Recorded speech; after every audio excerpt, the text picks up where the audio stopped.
Ya, kira-kira untuk sekilas tentang pekerjaan di Jepang sebagai tenaga perawat, kira-kira seperti itu. Nah, untuk ke sesi pertanyaan selanjutnya ini, Mas Roni, Ya. saya ingin nanya tentang aktivitas Mas Roni selain bekerja itu ngapain? Wah, nih? ini nih.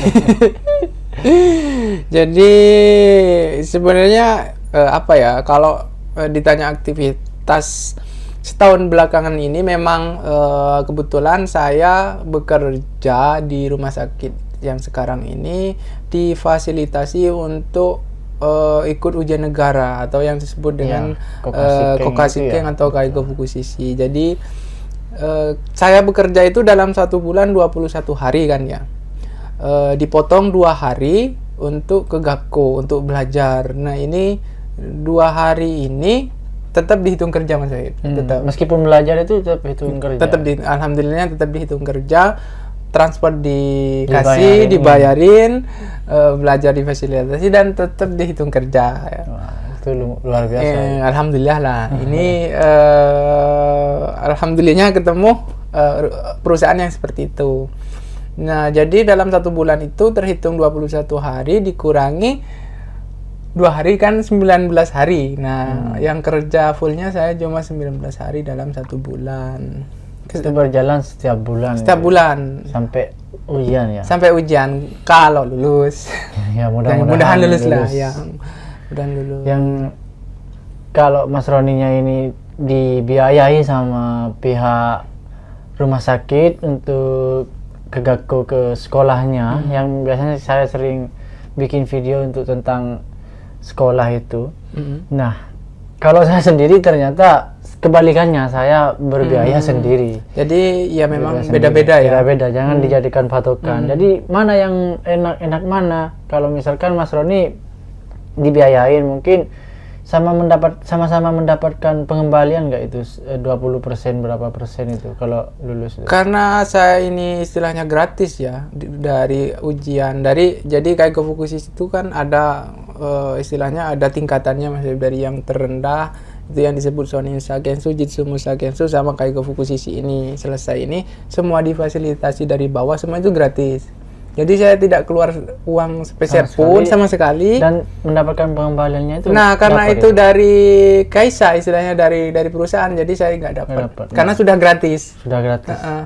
Keuntungannya yang bayar sendiri seperti saya ini, itu nanti kalau sudah lulus atau selesai shoryo shoshonya atau sertifikat setelah sekolah itu, ijazahnya, itu saya pergi ke Halowork namanya, itu nanti akan mendapatkan pengembalian 40% plus minusnya seperti itu sih. Kalau yang saya yang bayar sendiri gitu. Meskipun udah bayar nanti akan mendapatkan pengembalian. Dan kira-kira seperti itu. Untuk pengalaman saya rasa lebih banyak pengalamannya Mas Sohib, karena Mas Sohib terjun langsung pengurusan ini langsung. Ya, kalau saya kan terima jadi sudah. Oh, ini nih tinggal belajar, misalnya bukunya ini, terus tugasnya ini. Jadi untuk pendaftaran dan lain-lain ini saya nggak tahu dulunya, awal-awal. Jadi kalau Mas Sohib kan daftar di sini ke Gakkonya ini. Ya, agak ribet sih sebenarnya, cuman bisa dilewati lah. Banyak adanya hal itu kita bisa sharing. Oh, pengalaman saya seperti ini, Mas Sohib seperti ini. Gunanya kita mencari itu di situ. Nah, itu yang pengen niat kita bersama kan memang untuk mencari sebanyak-banyaknya tentang negara ini. Bukan kita berdua ini tidak cinta Indonesia ya, terutama Madura.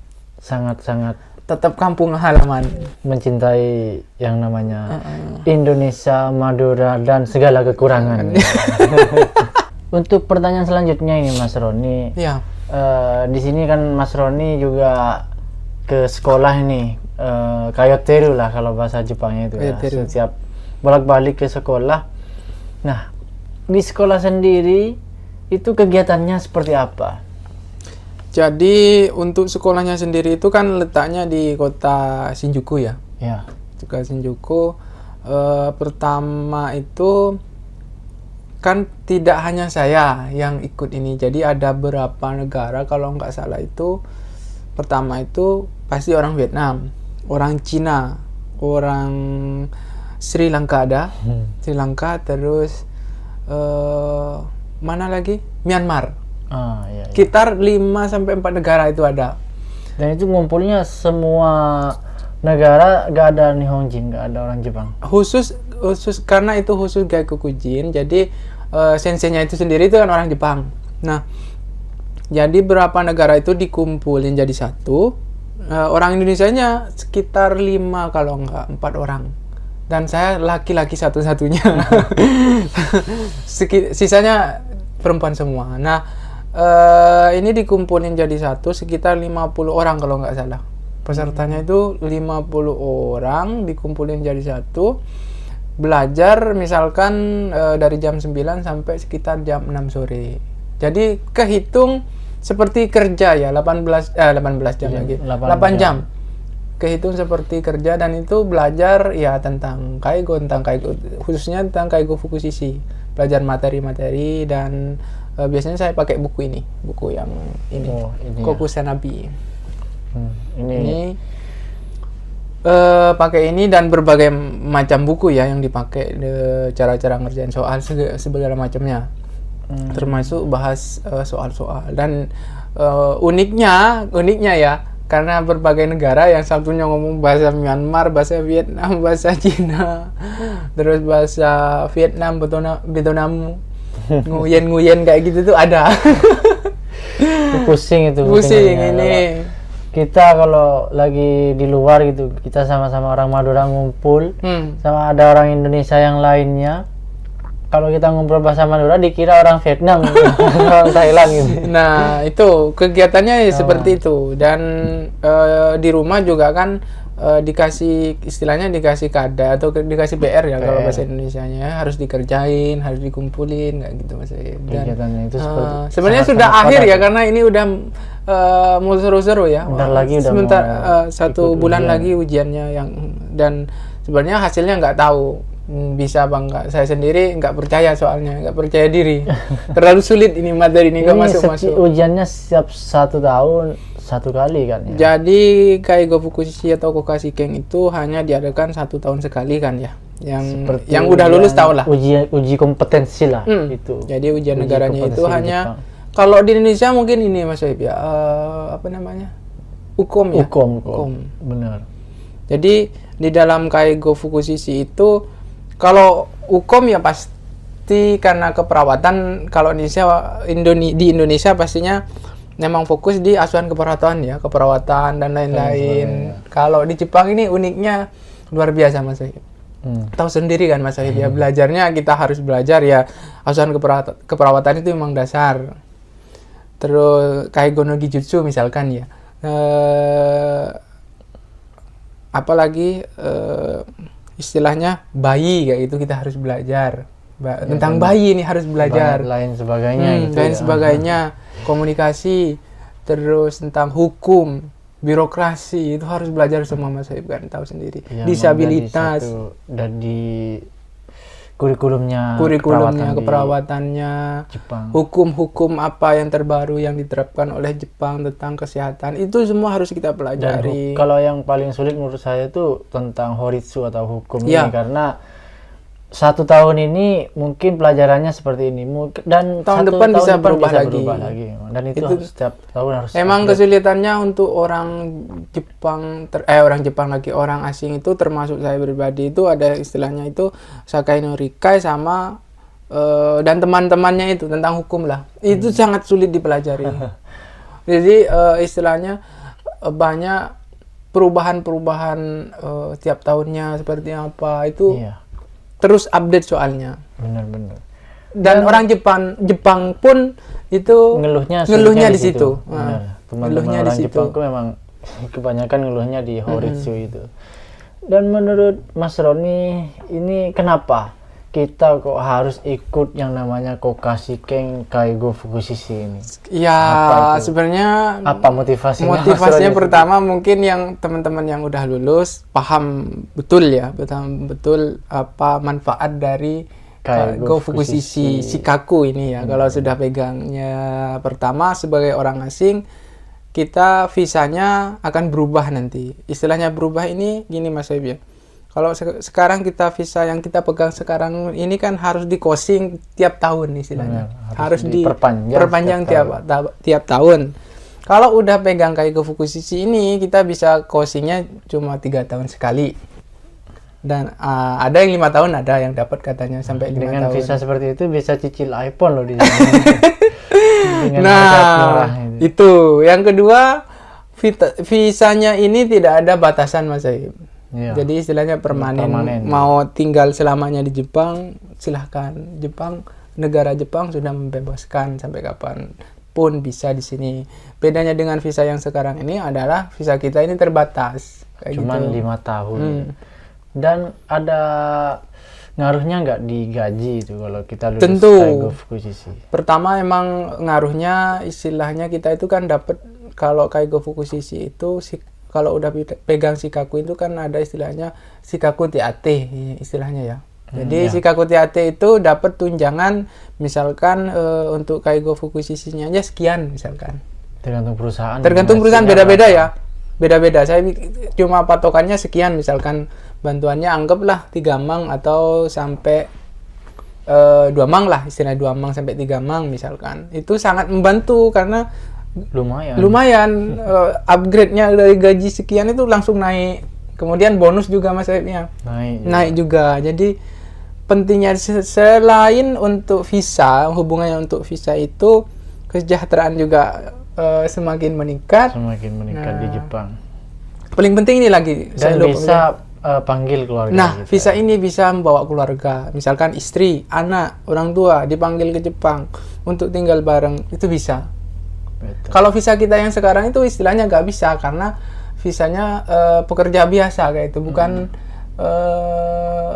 di Jepang itu misalkan perawat lulus dari Daigaku misalkan.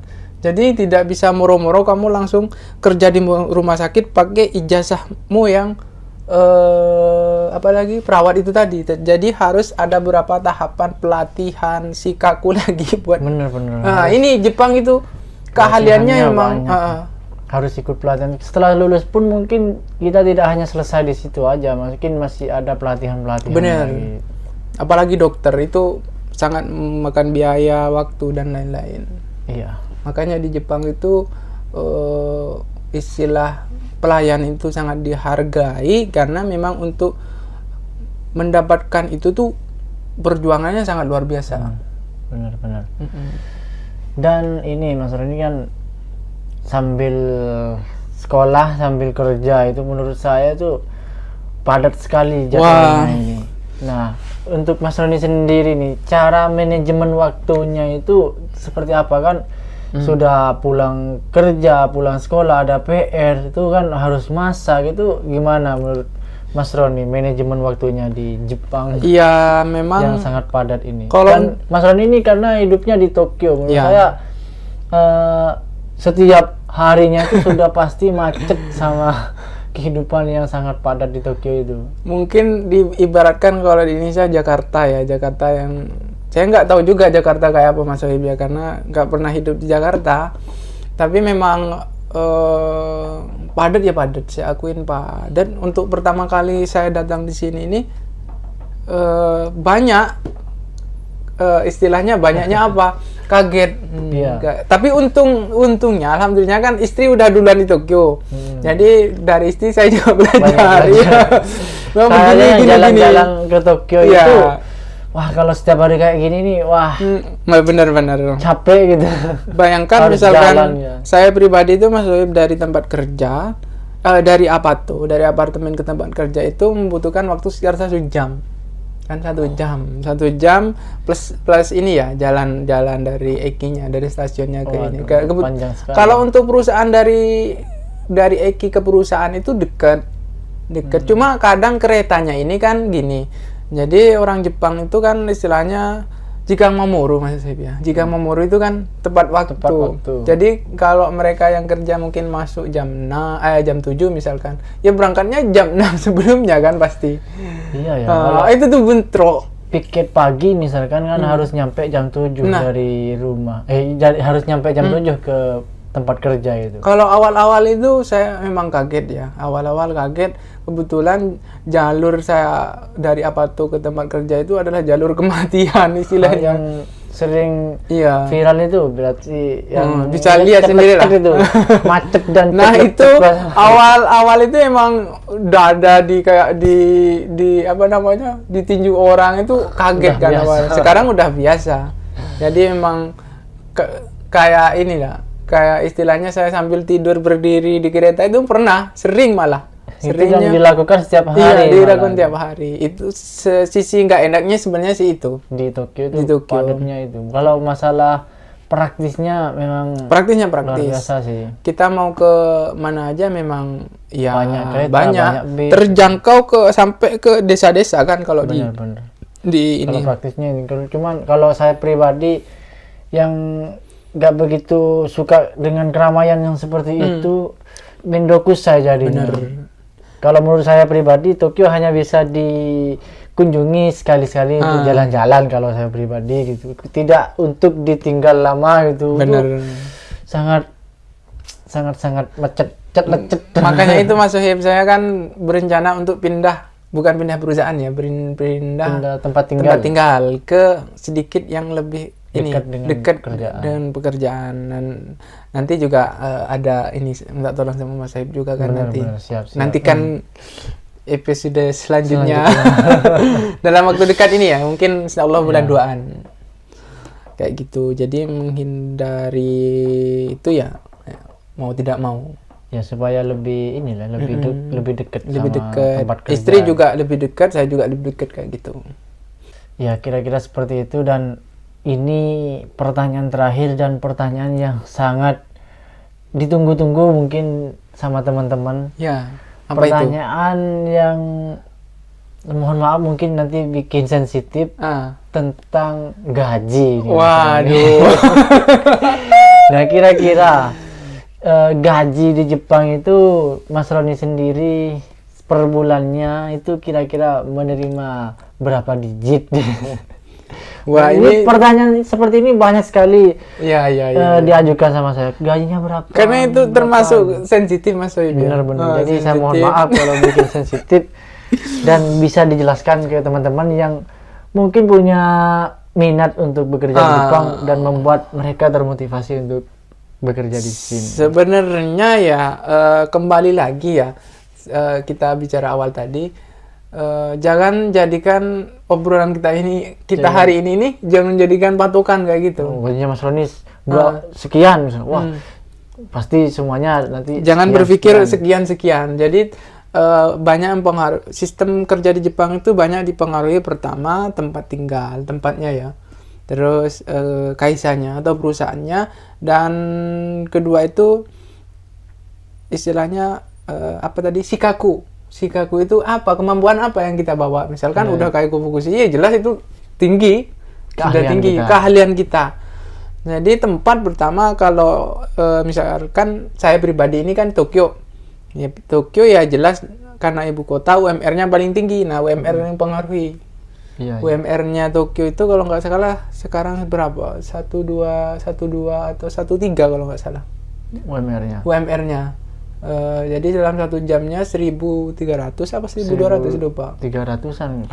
Jadi dalam 1 jamnya 1.300 apa 1.200 lupa. 300-an. Segituan lah istilahnya. Jadi sekitar 130.000 cuma ya. Kalau ke Jepang jauh-jauh gajinya cuma 130.000 per jam tapi per jam. Per jam misalkan kita kerja normal itu kan 8 jam. Ya, dikalikan 8 ya. Tapi kita karena sip-sipan Mas Sohib, ada sip malam kayak gitu. Sip malamnya itu kan bayarnya double. Iya, double sama dapat tunjangan yaking TAT kan. Nah, itu beda lagi. Tergantung kembali ke perusahaannya masing-masing. Cuman kalau kerja normal lah, kisaran dapat lah berapa gitu. Tempat tadi kan pengaruhi. Pertama banyak juga bantuan-bantuan, istilahnya ada di Jepang itu gini. Istilahnya ada bantuan daerah. Bantuan shikaku lagi, bantuan rumah ada lagi kan ya. Jadi terus dapat banyak gitu. Dari bantuan-bantuan itu kalau saya pribadi nih ya, dari cuma bantuan itu saya itu pendaftaran dapat sekitar 100 lagi 10 atau 12 jutaan kalau nggak salah. Dari bantuan itu aja ya. Banyak Sikaku itu aja, bukan Sikaku, bantuan-bantuan rumah, bantuan lain-lain daerah dan sebagainya. lain-lain. Belum gaji pokoknya yang saya terima. Banyak Ya, berarti. kalau nyebut nominal saya nggak bisa Mas Sohib ya. Ya. Mungkin Nominalnya biar teman-teman yang menyebutkan Iya. Biar para netizen juga. Ya tetangga mungkin kita yang biasanya dua digit atau lebih mungkin ada, mungkin ya. ada. Tergantung lagi tadi. Tapi- Semakin tinggi gajinya, potongannya semakin gede. benar-benar itu juga Iya. pengaruh. Tergantung. Mas Sohib juga Iya. ini kan. Tahu Semakin sendiri. tinggi gajinya, semakin tinggi potongannya. Kalau nyebutnya sekian, berapa ya istilahnya? Ya cukup lah. Ya tapi ya sekitar mungkin kalau disebutkan, insya Allah kalau saya sendiri adalah kalau Begitulah. 15 lah ke atas. Ya, insya Allah. 20, 25 mungkin dapat lah orang-orang yang ini. Kayak normalnya segitu ya. Program pemerintah Jepang sekarang kan memang minimal itu sekitar segituan. Jadi tergantung daerah. Kebetulan saya karena di Tokyo mungkin lebih tinggi daripada yang di bawah atau di atas. Dan lainnya itu. Dan itu di Tokyo juga biaya hidupnya juga Mahal. mahalnya. Ya misalkan gini aja, gambarannya gini Mas. Gaji per bulan misalkan 30 juta, dapat lah 30 juta ya. 30 juta dipotong misalkan apa tuh apartemen ya. Nanking, Hokeng dan lain-lain. Nanking, Hokeng dan lain-lain, gas dan listrik dan lain-lain itu bisa Sampai 10 10. Saya pribadi itu tiap bulan potongan itu sekitar 9 mang. 9 mang itu udah pasti. 9 jutaan atau 9 juta. Sampai 10 juta. Sampai 10 juta itu potongan pasti yang dari gaji langsung itu. Termasuk apartemen dan lain-lain. Jadi bisa dihitung sendirilah sisanya berapa untuk hidup di sini. Seperti itu kira-kira mengenai gaji di Jepang. Nanti bisa DM pribadi sama saya atau Mas Roni untuk mengetahui lebih detail. Lebih detail. Dan ini karena kita sudah udah ngobrol santai, jadi kira-kira seperti itu untuk obrolan kita yang semoga bermanfaat ini bagi teman-teman. Dan sebelum ditutup Mas Roni, saya ada pertanyaan yang mungkin selama ini persepsi tentang orang-orang tentang pekerja perawat di Jepang, bahkan banyak yang berpersepsi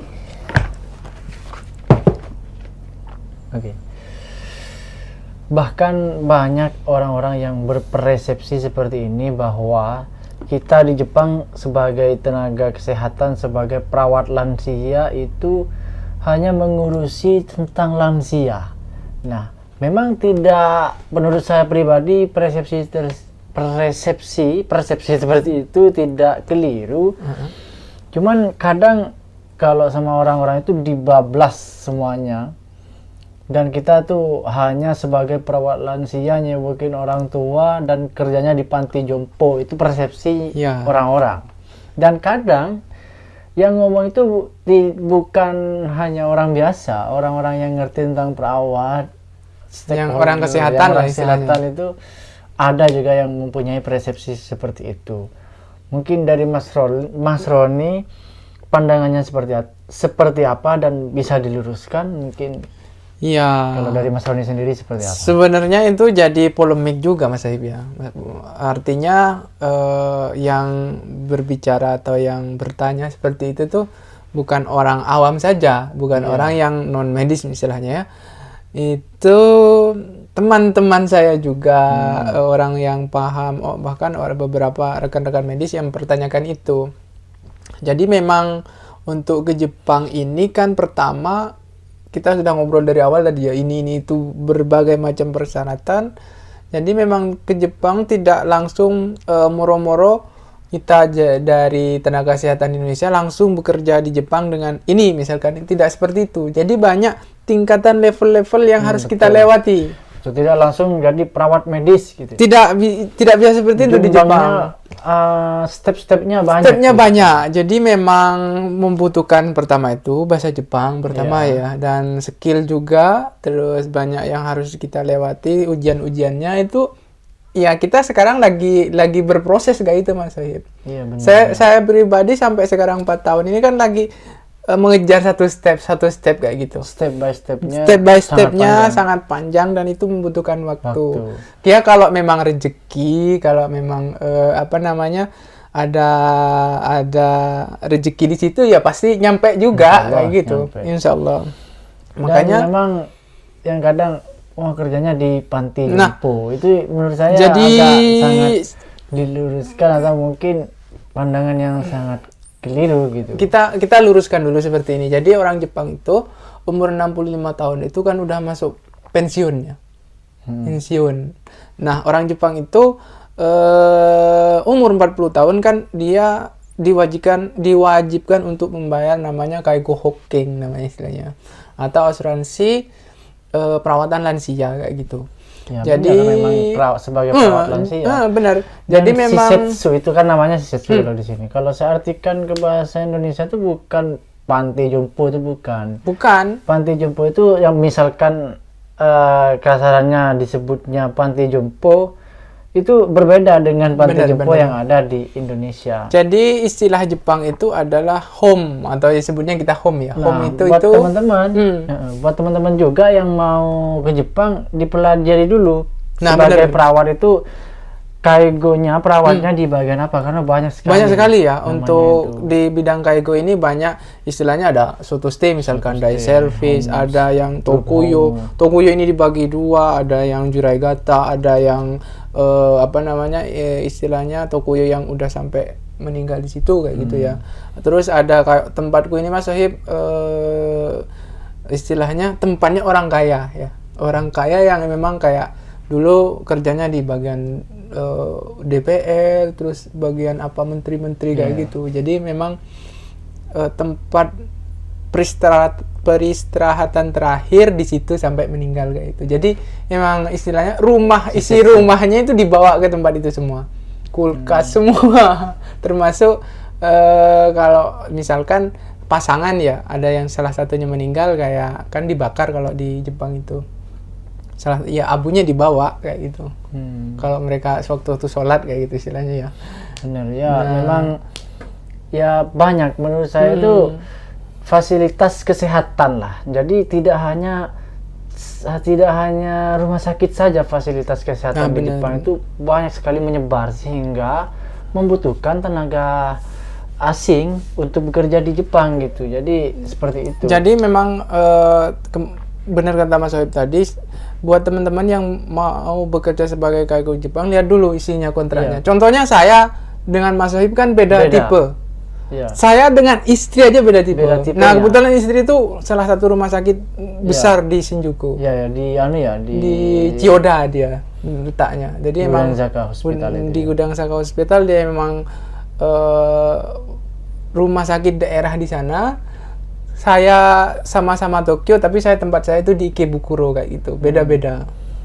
Nah, di rumah sakit sendiri juga itu dipecah banyak sekali ruangan, ada rehabilitas, ya yang membutuhkan banyak sekali pelayanan kesehatan yang jangka panjang. Jadi memang benar-benar membutuhkan tenaga asing gitu untuk bekerja sama. Nah, benar. Jadi kalau kita luruskan kaigo atau perawat lansia ini, misalkan kita ini kan cuma merawat lansia begini-begini kayak gitu istilahnya ya. Perawatannya cuma segini. Jadi Jepang itu nggak seperti itu. Jadi kesejahteraan sosial, kesejahteraan masa tuanya orang Jepang itu sangat dijamin sama pemerintah itu. Bukan istilahnya keluarga tidak mau merawat, tidak. Tapi memang orang ini sudah dari waktu muda dia sudah membayar. Dia sudah bayar duluan untuk persiapkan masa tuanya, ini udah bayar. Dari sampai sekian miliar mungkin kalau di tempat saya itu. Iya, wah, banyak macam-macam. Macam-macam. Kalau bicara Ini detail di sini mungkin- bayar sebelum waktu mereka masih muda bayar. Ini untuk masa tua saya. Setelah masa tuanya masuk masa tuanya, mereka masuk tinggal menikmati. Tinggal menikmati. Menurut saya juga pribadi gini Mas Sohib. Justru puncak dari pelayanan kesehatan itu ketika mereka sudah tidak sehat kan. Ketika Iya. mereka sudah masuk masa tua. Nah, ini Membutuhkan. puncaknya di situ. Jadi nggak ada istilahnya. Diperhatikan memang kalau di Jepang orang tua itu memang diperhatikan. Perhatikan. Kita memang sebagai perawat orang tua gitu. Dan orang tua di Jepang itu ninzunya itu penduduk di Jepang itu kebanyakan orang tua Nah, sehingga benar. membutuhkan tenaga asing. Kalau gitu. ada istilahnya kurva piramid kayak gitu nih orang Jepang orang tuanya itu emang di atas ya. Banyak memang. Memang di atas. Jadi memang masa pensiun mereka gimana hidup layak dilayani ketika mereka sakit seperti apa pelayanannya, terus kehidupan sehari-hari. Bukan sebagai orang tua itu mereka dibatasi untuk bersosial, justru diulang lagi masa tuanya orang ini ngapain. Iya, jadi Misalkan ya orang Jepang, karena kayak orang Jepang sendiri kan waktu muda sering ke pachinko kayak gitu-gitu kan ya. Nah itu ini riwayat hidupnya seperti ini, gimana kehidupan sehari-harinya di tempat kerja Mas Sohib juga seperti apa. benar-benar. Jadi orang tua di Jepang itu ditaruh di yang mungkin yang disebut kasarannya panti jompo. Kalau di sini tuh bukan panti jompo, namanya shisetsu itu. Mereka bukan dibuang, teman-teman. Bukan dibuang. Itu bahkan ada orang Indonesia yang mengatakan ini orangnya lumayan berpengaruh, seorang kiai. Beliau mengatakan jangan niru di Jepang. Di Jepang itu orang tuanya dibuang. Itu mohon maaf sebenarnya itu kurang tepat. Kurang tepat ya. Dan saya menilainya orang beliau tersebut tidak terjun langsung, tidak tahu langsung seperti apa lapangannya, seperti apa kondisinya di Jepang. Sebenarnya orang tuanya tidak dibuang, teman-teman. Jadi mereka ditaruh di shisetsu itu untuk diawasi kesehatannya, kesehariannya. Jadi mereka ada kegiatan. Anaknya itu bayar kayak Anaknya gitu. bayar seperti itu. Bayar. Dan itu di Jepang bukan salah satu yang buruk. Justru Kalau dirawat sendiri malah itu yang buruk. iya, Mereka nggak tahu karena apa caranya kondisinya, tidak tata tahu, caranya, tata penataran caranya tidak tahu. Justru itu ya malah memperburuk cara kesehatan. berpikirnya terbalik ya. Tapi memang awal kita tidak setuju Mas Sohib. Iya, jadi Sebagai seorang muslim kan anak harus berbakti berbakti. kayak gitu. Tapi Berbaktinya berbaktinya yang di sini berbeda. berbeda. Gitu. Bentuk berbakti Berbaktinya kepada orang tua berbeda. di sini itu ditaruh di shisetsu. Jadi mereka juga setiap kali juga dijenguk kadang, dipantau. Jadi kurva semacam kalau misalkan ada kurva tentang kesehatannya orang tua itu tidak turun gitu. Paling Naik dia terus. ada naik atau meskipun turun pun tidak begini gitu, tidak anjlok gitu. Jadi turun pelan-pelan gitu. Kalau mereka rentan kesehatannya turun gitu. Jadi memang rata-rata di Jepang itu setelah anaknya berkeluarga sendiri dengan pasangannya ya, itu rata-rata kan keluar dari rumah atau punya rumah sendiri. Jadi sebagai anak cara berbaktinya seperti apa sih dari tadi yang sebutkan dari awal kan, orang tua tadi kan waktu muda sudah bayar. Tapi kan untuk masuk ke fasilitas itu tetap butuh pembayaran tiap hari, entah itu dari katsudonya apa itu tetap anak yang membayarkan. Benar-benar. Nah ini yang cara berpikirnya mungkin berbeda. Bentuk berbaktinya saya sebagai seorang muslim adalah merawat kedua orang tua saya kan ya. Itu juga tidak ada yang Itu- keliru. itu pun di Indonesia tidak- nggak keliru karena mungkin bentuk benar.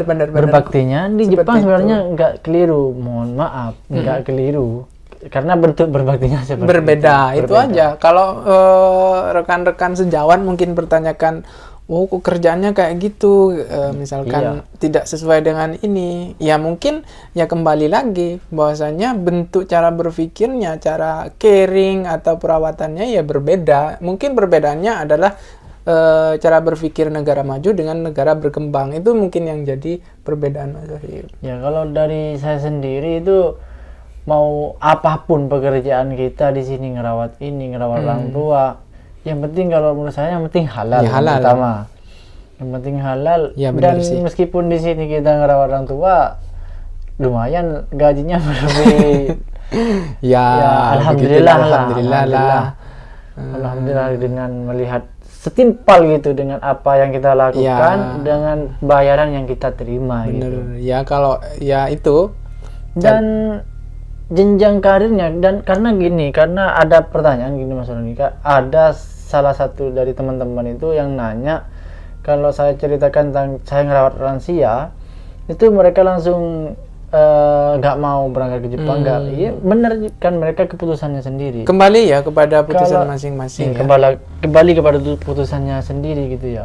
Kalau saran saya, kita sebagai perawat, dan meskipun kita ada di ruang lingkup perawat lansia, setidaknya kita bisa tahu tentang apa ya, tentang birokrasi tentang Benar. kesehatan di Jepang, birokrasi tentang fasilitas kesehatan yang perlu kita tiru dan bisa kita terapkan di Indonesia nantinya gitu, kalau menurut saya gitu. Ya bener itu yang Mungkin dikatakan Mas Wahid. secara tindakan medis gitu, tindakan medis di sini tuh berkurangnya karena ya kondisi pasiennya mungkin Karena kondisi pasiennya sehat. sehat juga, dan Ada pasien saya itu umur 102, 103 itu masih bisa jalan sendiri. nah, kita tugasnya hanya memantau kesehatannya Memantau. supaya tidak sakit gitu.